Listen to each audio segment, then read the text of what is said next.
Hello, I'm John with King Arthur's Tools, and today I wanted to share with you some of the improvements that we've made to the Merlin2 Mini Angle Grinder.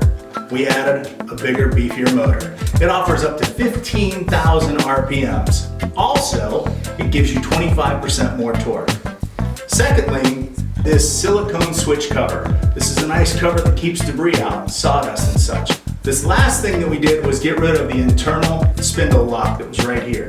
Instead of an internal spindle lock, we have this flange holder that you simply attach to the flange like this underneath your accessory, holds it in place. You take your hex wrench, put it into the hex nut, and you simply remove your accessories, and then you tighten it back down. You take your flange holder back off again.